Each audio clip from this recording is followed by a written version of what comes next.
He was a callous millionaire until a car accident rendered him reliant on her care. Now she is the sole individual capable of mending his heart. Rain cascaded like a shattered sky, the windshield wipers of the sleek black Mercedes futilely swiping against the unyielding deluge. The highway lay nearly desolate, ghostly beneath flickering streetlights. As Ryan Bennett gripped the steering wheel tighter, his jaw clenched and eyes fixed ahead. The burdens of the day weighed heavily upon his temples. Boardroom conflicts, legal documents, and deadlines tighter than a noose. He despised driving in such conditions. He despised delays even more than the rain. When his phone buzzed, he glanced at the screen. It was Miriam, his assistant. He tapped his Bluetooth earpiece. "Mr. Bennett, the meeting with the Japanese investors has been rescheduled to tomorrow morning at 9 o'clock. Miriam's crisp voice resonated through the speaker. Ryan's tone was frigid. "I instructed you not to disturb me while I am driving." "I apologize, sir, but they insisted on an early." He did not hear the remainder. Suddenly, headlights surged into his vision as a truck jackknifed on the slick asphalt, barreling across his path. In a moment of terrifying velocity, time appeared to decelerate. Ryan's breath became lodged in his throat as he abruptly veered the wheel to the left, tires screeching against the slick pavement. However, it was too late. The collision was thunderous, metal crumpling like paper, glass fracturing into countless shards. Ryan's body was violently thrust against the seatbelt, and the world transformed into a maelstrom of agony, rain, and darkness, followed by an oppressive silence. Eventually, whether minutes or hours later, a faint voice penetrated the void. "Sir, can you hear me? Stay with us, you will be all right." Ryan attempted to respond. However, his lips remained immobile as he faintly perceived being elevated, the biting cold air, and the flickering red and blue lights above him, resembling a surreal dream. The sirens wailed like phantoms while the ambulance sped through the night. At St. Mercy Medical Center, the trauma team operated with meticulous urgency. Nurses announced vital signs, and doctors issued commands.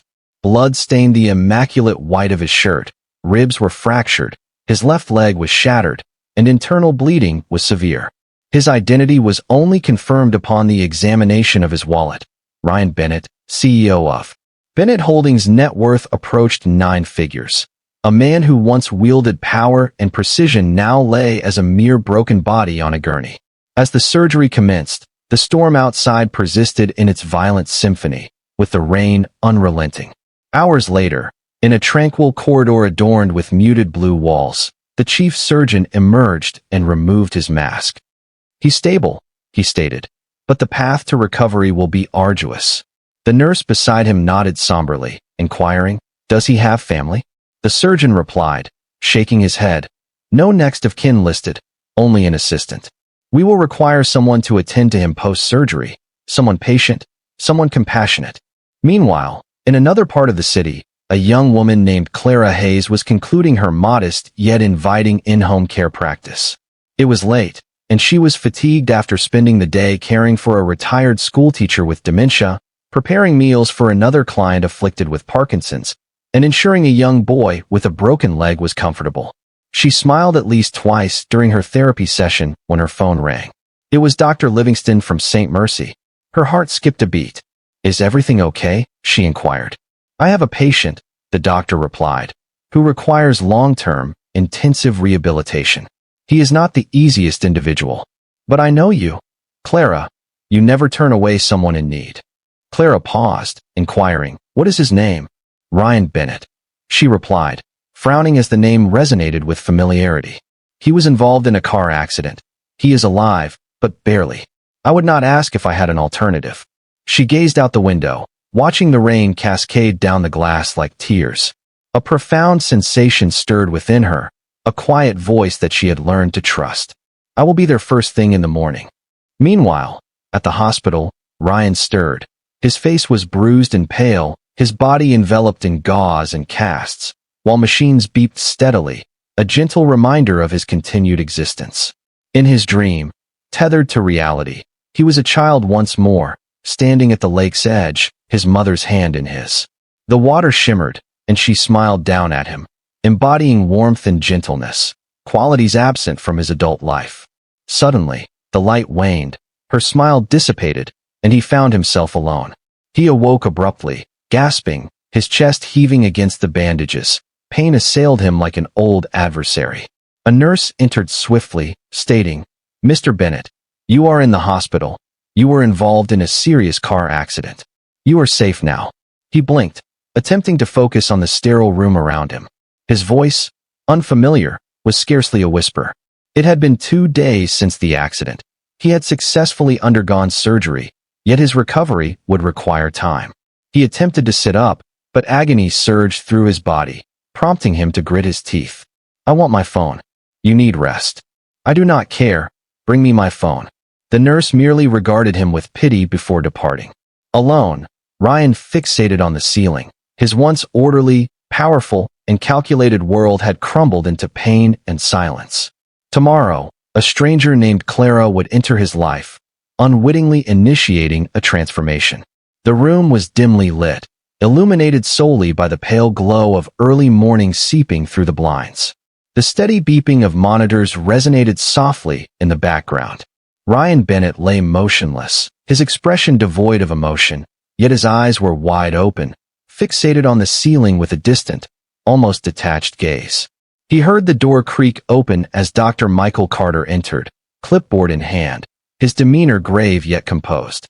The surgeon had encountered more tragedy in his decades of practice than he wished to recall, yet something about Ryan's sheer refusal to engage was striking.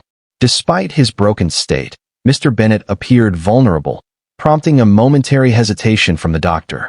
"I am pleased to see you awake. You have survived the worst," Dr. Carter stated calmly. Ryan turned his head slightly, remaining silent, yet his intense gaze remained fixed on the doctor. "I must be forthright with you," Dr. Carter continued, moving closer and pulling up a chair. "The accident was grave. You incurred multiple injuries, but the most critical was to your right leg, where your femur was fractured in 3 locations. We conducted surgery to rectify the damage." He paused, observing for any indication of a reaction. There was none. "There exists a significant likelihood that you may never walk normally again."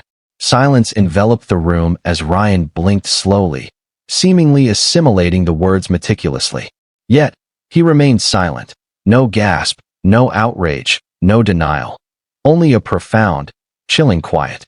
"We will commence physical therapy as soon as your body is capable," Dr. Carter interjected. "But recovery will be prolonged, arduous, and painful, and even under optimal circumstances, your mobility will be restricted." "I am genuinely sorry." "Leave," Ryan uttered, his voice subdued. Dr. Carter did not immediately respond to Mr. Bennett. "I comprehend the difficulty of this situation, but isolation will not be beneficial," I stated. The doctor acknowledged with a brief nod and departed, his footsteps silent as the door clicked shut behind him. Once Ryan was solitary again, the stillness descended upon him like a heavy burden on his chest. His hands, though bruised, gripped the edges of the blanket tightly. He gazed at his legs, one enveloped in thick white bandages and confined within a cast, immobile, a stark contrast to the strength he had previously taken for granted. The truth permeated gradually, akin to ice coursing through his veins. Ryan Bennett, who once traversed 3 miles before dawn, commanded boardrooms with exacting authority, and never permitted vulnerability, was now shattered. Time elongated as nurses entered and exited. He remained silent and refused sustenance. He disregarded all overtures for dialogue, including from Miriam, his devoted assistant, who visited once only to be met with a vacant gaze that deterred her from returning. On the second night post-diagnosis, a young orderly attempted to adjust his pillows. "Bennett, I will simply state, do not touch me." The boy recoiled and swiftly retreated. News of his frigid disposition disseminated among the hospital staff with remarkable speed. Some labeled him heartless, while others merely pitied him. A few murmured that this was karma, a man notorious for his ruthlessness in business, now confronting a reality he could not manipulate. Yet, no one comprehended that within, Ryan was disintegrating. The world that had once been coherent, constructed on power, logic, transactions, and deadlines, had been upended in a singular, violent moment. He had existed behind barriers. For years, he had encircled his heart, maintaining distance from others, convinced that control equated to safety. Yet, in this sterile white room, he wielded no control. The pain was incessant, the silence deafening, and most distressing of all, the unarticulated dread that his life as he knew it had concluded. One morning, as rain gently fell outside, Ryan turned his head slightly toward the window. He observed a pigeon awkwardly land on the ledge, pecking around before taking flight once more. Even that wretched bird possessed more freedom than he did now. Ryan muttered without looking. "I told you I do not want visitors." A soft, warm, and unfamiliar voice replied, "I am not a visitor." He turned his head slowly to see a woman in her late 20s, clad in scrubs, with a gentle yet resolute expression. "I am Clara," she stated, stepping inside. "Dr. Carter requested my involvement in your recovery team." Ryan narrowed his eyes. "I do not require a babysitter." Clara offered a slight, unwavering smile. "Good, because I am not one." He gazed at her, anticipating the customary discomfort, the apology, the withdrawal. However, she merely pulled up a chair and seated herself. "I will be here every day, Mr. Bennett," she stated calmly, "regardless of whether you engage with me or not." "I am not departing," he derided. "You will vacate within a week, like all the others. We shall see," she retorted, her voice unwavering. Ryan averted his gaze, closing his eyes, yet Clara remained. Although he would never concede it, a part of him registered the hospital corridors alive with the gentle hum of machines and distant footsteps. However, within room 214, silence prevailed. Ryan Bennett sat propped up, staring vacantly at the muted television, his right leg encased in a cast, elevated and pulsating with pain at every movement. Suffering had become routine, akin to background noise. Static, he no longer acknowledged the creaking door. "Good morning, Mr. Bennett," came a gentle voice. Ryan did not look. "If you're here to give me hope, save your breath." Emma Collins entered, unfazed, 27 years old, with hazel eyes and chestnut hair tied back. She moved with calm confidence, a tray in one hand and a clipboard in the other. "I am here to assist you in your healing," she stated, placing the tray on his table. "And yes, that includes hope." He turned away, gazing at the gray sky outside. "I have read your file," Emma continued, adjusting his sheets. "I am aware of what the doctor said. It is difficult to fathom the extent of his suffering." "You know nothing," he muttered. "I recognize pain when I observe it," she responded gently. "However, you need not confront it alone." He remained silent. "I will be here every day," she continued, "regardless of whether you choose to speak." And indeed, each morning, Emma arrived with a soft greeting and a consistent presence. She changed his bandages, monitored his vitals, and recounted light-hearted anecdotes about her garden, a stubborn patient, and her clumsy cat. Although he never replied, she noticed the flicker of interest and the gradual shift in his gaze. Then, one morning, she entered carrying. A little terracotta pot containing a budding peace lily was placed on the windowsill. "What is that?" Ryan inquired, his voice parched from the silence. "A peace," Lily contemplated, believing the room required vitality. "It won't endure here," Emma remarked with a smile. "Perhaps, but plants are resilient. Prune them, damage them, and they still discover a means to thrive." He gazed at it, remarking, "It sounds foolish." "No," she replied gently. "It sounds like healing." He averted his gaze once more, albeit more gradually. The following day, he observed the plant prior to looking at her. It became integral to their routine. Emma's visits persisted consistently. She brought new socks, a book on one occasion, and a slice of blueberry bread. Gradually, a transformation occurred. He permitted her to guide his arms through motion drills, no longer flinching at her touch. Then, one tranquil afternoon, he inquired, "Why are you doing this?" She gazed at him, stating, "I care because I have faith in humanity." When individuals cease to have faith in themselves, I do not consider myself a virtuous person. I do not subscribe to that notion. Emma smiled, asserting that one is not defined by their most challenging day. He remained silent, yet for the first time, his hand lingered in hers for an extended moment. The emotional barriers were beginning to fracture. Each morning, he anticipated not only therapy but also her voice, her narratives, and her unwavering presence. One morning, the peace lily blossomed, revealing a solitary white flower reaching toward the light. Although Ryan never vocalized it, something within him also began to flourish. The rehabilitation wing was permeated with a distinct aroma. The faint scent of antiseptic and determination permeated the room, where stationary bikes, parallel bars, and cushioned mats adorned the walls. However, none of these apparatuses seemed to engage Ryan Bennett, who sat in a wheelchair with his arms crossed and jaw set in defiance. A physical therapist stood nearby, clipboard in hand, making another attempt to encourage his participation. "Bennett, if we start with just 5 minutes on the armometer today." "No," Ryan interjected curtly. "It will assist with circulation and upper body strength." I said no. Emma lingered by the doorway, arms crossed. She observed the interaction with subdued exasperation, having anticipated this outcome since Ryan's integration into the physical therapy regimen. He had reacted defensively, akin to a confined creature, and now, after 3 sessions, he had achieved minimal progress, not due to inability, but rather unwillingness. The therapist acknowledged Emma with a courteous nod before departing as the room cleared. Emma approached Ryan, who averted his gaze, muttering, "This is futile. I will never walk again, not as I once did." Emma crouched beside him. The voice was gentle yet assertive, perhaps not as it once was, but that does not imply it will never return. He cast her a resentful glance. "Do you even comprehend your own words?" "I do," she replied, "and I mean every word.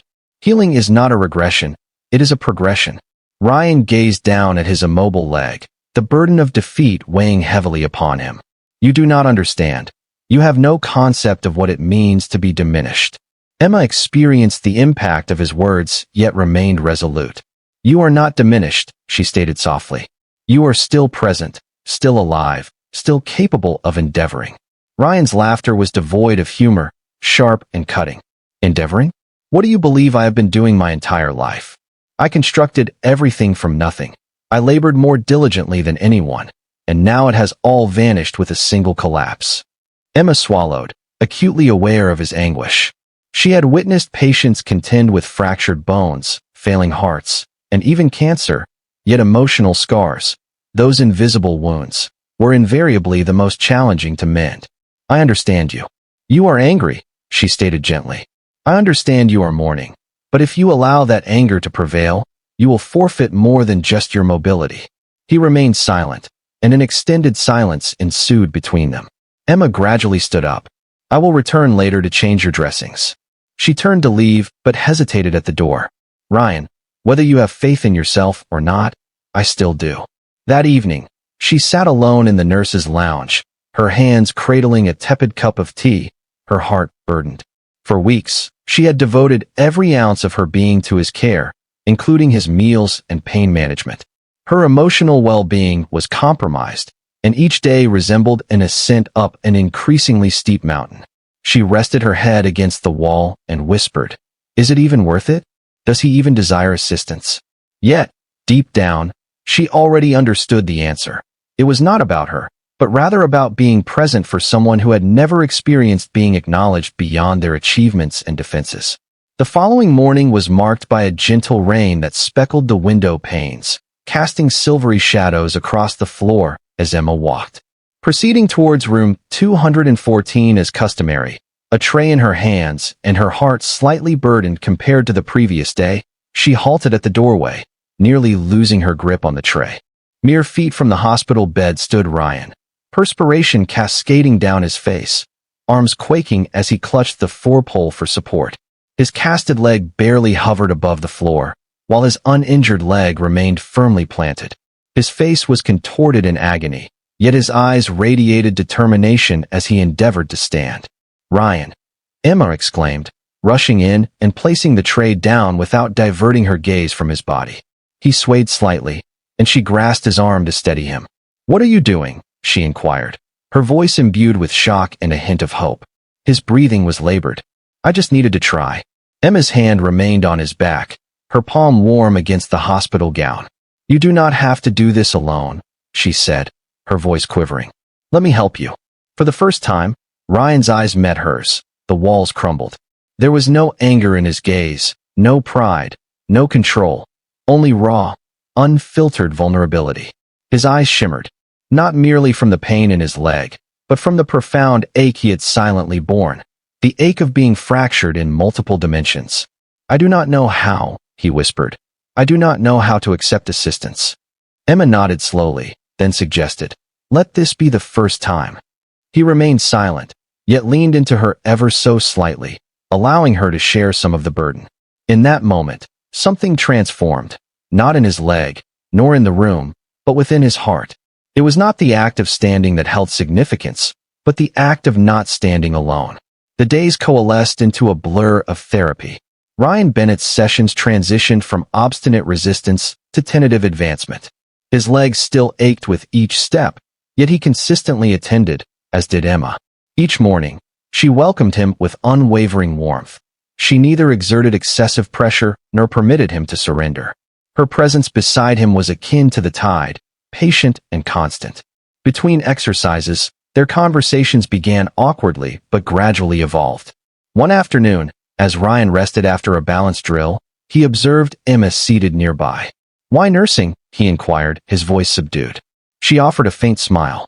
"I once aspired to be a pianist, but life had different intentions." He tilted his head.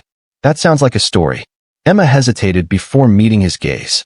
"At 20, I lost my fiancé in a car accident caused by a drunk driver. He died instantly.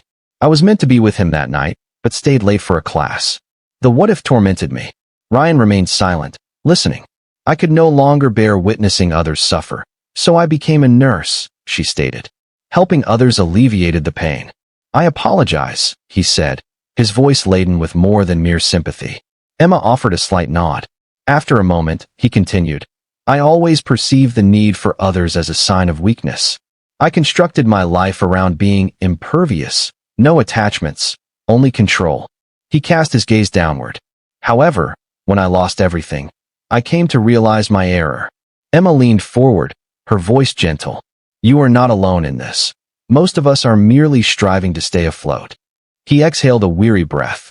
"I was drowning in a penthouse with a view." They sat in silence, both aware that this conversation transcended the ordinary. During a balance workout on the parallel bars, Ryan fell, but Emma caught him before he could fall, her arms firmly encircling him. "Are you all right?" she inquired closely, and he responded with a tremulous nod. "Yes, I believe so." However, they remained motionless. In that silence, an unspoken bond, delicate yet unmistakable, transpired between them. Subsequently, the day arrived that they would both recall. The rehabilitation room was serene that Thursday afternoon, as Ryan had insisted on attempting to traverse the length of the bars unaided. He had acquired strength. The pain persisted but no longer dominated him. Emma stood nearby, observing. "Are you ready?" she inquired. He nodded. "Let us determine if pride indeed precedes the fall." He took a step, then another, his hands refraining from grasping the bars. Each footfall was deliberate and tense. Emma held her breath. Midway across, his foot caught slightly, and his balance faltered. "Ryan." She lunged forward and caught him just as he collapsed into her arms, panting, his face buried near her shoulder. For a prolonged moment, neither of them moved. She looked down, her heart thudding, and met his gaze. He looked up. Their faces were inches apart, their breaths mingling. In his eyes, Emma perceived more than mere exhaustion. She discerned vulnerability, trust, and the nascent emergence of something tender within her. Ryan recognized the one thing he had long denied himself: genuine human connection. Neither of them spoke. They did not need to, on the therapy room floor. The subtle hum of machinery and the odor of antiseptic signified a tangible connection between them. It was not love, at least not yet, but rather a nascent bond. For the first time in years, Ryan Bennett experienced emotions he had long since forgotten, feeling a sense of completeness. Conversely, the hospital lights, once reassuring in their constant illumination, began to seem harsh and unforgiving to Emma. Each day melded into the next, characterized by checklists, medications, schedules, and routines. However, it was not the workload that exhausted her. It was the emotional burden. The quiet moments shared with Ryan had evolved, becoming more profound and intimate. Vulnerable, She had crossed a boundary she had previously justified as merely being a diligent nurse aiding a patient's recovery. However, she recognized that her feelings had evolved. Recently, she found herself hesitating outside his door, attempting to regain her composure, smiling when she felt the urge to weep, and maintaining her strength when all she desired was to be embraced. One morning, after another session with Ryan, whose progress was steady and whose gaze lingered on hers a moment too long, Emma sensed a change. She required space, time to breathe, contemplate, and recall her motivations. That afternoon, she requested a lighter schedule from the charge nurse and took 2 days off from direct care with Ryan, with another nurse substituting. Emma utilized those hours in the hospital garden, tending to flowers, gazing vacantly, and introspecting. Had she overstepped boundaries? Had she become too emotionally invested? Was she genuinely assisting Ryan or merely clinging to him due to her own unresolved issues? Meanwhile, Ryan promptly observed her absence. The new nurse was proficient. Although she was courteous, she was not Emma. Each morning, he found himself gazing at the door, anticipating that familiar voice and soothing presence. When it failed to materialize, an emptiness emerged within him. He reassured himself that it was inconsequential. Nurses rotate and take leave. Yet, it was far from trivial. In Emma's absence, the walls constricted, silence enveloped him, and with it, the dread he had diligently strived to conquer returned. By the third day, he ceased inquiring about her whereabouts, having learned that one should not expect permanence. The void she created was palpable. It was undeniable that evening as the sun descended behind the hospital's west wing, casting golden shadows across the floor. Emma walked past the therapy room on her way out. Her shift had concluded. She had intended to go directly home, perhaps to cook for the first time in weeks, but something compelled her to glance through the glass windows. She paused. The room was vacant except for one figure, Ryan. He stood near the parallel bars, alone, sweat saturating his shirt, his leg quivering as he took one unsteady step forward, then another. He reached for the bar, but missed, causing his body to teeter. Emma's breath caught. He was about to fall. Without hesitation, she pushed the door open and ran to him. Ryan stumbled, and just before he could hit the ground, she caught him, her arms wrapping tightly around his back. He gripped her shoulder, his face buried near her neck, his breath coming in harsh gasps. "What are you doing?" she demanded, her voice trembling with dread and anguish. "Why are you undertaking this alone?" He attempted to articulate, but his voice faltered. I had to demonstrate something." "You do not. You need not prove anything to me," she stated, gently cradling his face, her own eyes shimmering. "I am here out of concern, not because you have something to earn." He gazed at her intently, and his expression shattered as tears began to cascade silently and uncontrollably. "I believe that if I could manage without you, it might be easier to lose you," he murmured. "But it is not." Emma's breath hitched. "You are not going to lose me," she replied softly. "How can you be certain?" He choked. Everyone departed. She shook her head, wiping away a tear. She caressed his cheek with her thumb.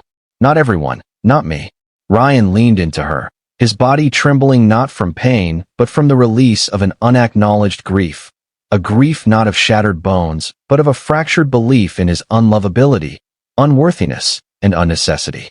Emma held him tightly, her own tears cascading silently. In that moment, the sterile hospital walls around them seemed to dissolve. All that remained was the raw honesty between two individuals, stripped of pretense. "I was frightened," she murmured, "that I was becoming too close and would be hurt again." He nodded. "I was also apprehensive that I would require your presence and subsequently lose you." They remained there for an extended period, not as nurse and patient, but as two individuals confronting the same tempest from divergent positions. "I am not leaving," Emma reiterated, more resolutely this time, and for the first occasion since the accident, Ryan permitted himself to trust in her words, not solely in her, but in the prospect of recovery, not in solitude, but in unity. The atmosphere in the rehabilitation wing now felt altered, somehow lighter, imbued with an energy that had been absent weeks prior. The tranquil days of resistance and silence were supplanted by sounds of effort, encouragement, and laughter. Ryan Bennett, once the cold and unyielding force behind a billion-dollar empire, was now a man rediscovering himself, one step at a time. With Emma by his side, his days were no longer characterized by pain and limitation, but by progress. She challenged him, urged him forward, and refused to allow him to settle for anything less than his full potential. In return, he bestowed upon her a sensation she had not experienced in a long time, the hope that genuine healing was attainable for both of them. "All right," Emma declared one morning, clapping her hands as Ryan stood before the treadmill. "Today is the day we incorporate incline. Are you prepared?" Ryan sent her a mischievous glance, inquiring, "Is this retribution for the occasion I compelled you to bear my lunch tray?" She smiled and said, "Absolutely, now walk." He laughed, his face reddened from exertion as the machine started to move. His gait remained uneven, yet it was robust. Emma stood beside him, her hand poised to assist if necessary, though such instances had become infrequent. They had established a rhythm, not only in the therapy room, but beyond. In the tranquil moments that followed, they occasionally sat by the window observing the clouds drift by. At other times, they exchanged anecdotes, inside jokes, and fragments of their lives that had previously seemed too painful to articulate. One afternoon, Ryan astonished her, stating, "You know, as he balanced on the Bosa ball during core training, I used to believe emotions were merely distractions." Emma presented him with a towel, reflecting, "Perhaps they were the sole element I lacked." She did not respond immediately, instead smiling, her heart swelling with pride and a tender emotion that was gradually unfolding. It was not solely Ryan's physique that was mending, his spirit was also rejuvenating. Then arrived the day they had been anticipating for months. The therapy room was more populated than usual, with staff, therapists, and several other patients lingering nearby, sharing curious whispers. Today marked the occasion when Ryan would attempt to walk unaided by crutches. He stood at one end of the room, his stature tall and poised. Steady, despite his hands trembling slightly at his sides, the parallel bars behind him, once his sole lifeline, now remained untouched. Emma stood a few feet away, intentionally maintaining her distance, aware that this moment required his independence. Ryan glanced at her, then at the floor ahead, inhaled deeply, and took a step. The room held its breath, followed by another step, and then another. No crutches, no bars, just him. When his foot landed firmly for the 5th time, the room erupted in applause and cheers. One therapist even wiped away tears, but Ryan heard nothing. None of it. His gaze was fixed on one individual, Emma. She stood silently at the far end, her hands covering her mouth, tears glistening in her eyes. He took another step, then halted, overwhelmed not by pain but by emotion. "I did it," he uttered softly. Emma approached him slowly, her voice quivering. "You did." He laughed, the sound laden with disbelief and joy. "I actually did." She embraced him tightly, not from necessity, but in celebration. "I told you," she murmured against his shoulder. "You were never broken, merely healing." He withdrew slightly to gaze at her, acknowledging, "Only because you never gave up on me." Her hand caressed his cheek, erasing a tear neither had noticed falling. Meanwhile, the rest of the room gradually resumed its normalcy, the cheers diminishing into the background noise of daily tasks. Yet for Emma and Ryan, time stood still, if only for a moment. It transcended mere circumstance. Walking represented resilience, trust, transformation, and love. Although the term had not yet been articulated, it existed between them in every glance, every laugh, every late-night conversation, and early morning training session. Later that evening, as the sun descended below the city skyline, casting a golden hue across the room, Ryan sat by the window with Emma. "Do you think," he inquired slowly, "that individuals like us, those with scars, baggage, and fractured pieces, can genuinely possess something complete?" Emma rested her head on his shoulder. The woman remarked that individuals with scars often love most profoundly, as they understand pain intimately. He nodded, gazing at the horizon, and declared, "For the first time in my life, I do not wish to escape that." In that moment, the man who once thought he required no one, who had existed in structures of glass and concrete, insulated from emotion, discovered something far more significant than success. He found someone who recognized him, remained by his side, and accompanied him not only through recovery, but also through rediscovery, a realization he came to embrace. It was the most significant moment of the evening. The air was cool and gentle as golden light streamed through the trees of Central Park. 3 weeks had elapsed since Ryan's discharge, and today he had invited Emma for a walk. The man who had once been confined to a hospital bed was now transformed. Dressed simply and walking unaided, Ryan exuded quiet confidence, with a softer expression in his eyes. Upon seeing Emma by the gate, clad in a light blue dress, her smile radiated warmth and tranquility. He reached for her hand, and she accepted it effortlessly. They ambled leisurely, fingers interlaced, exchanging glances and subtle smiles. The silence enveloping them was serene, imbued with the connection forged through adversity, trust, and recovery. Upon arriving at a secluded bench beneath a maple tree, Ryan motioned for her to sit. The whispering leaves and the distant laughter of children provided a soothing backdrop.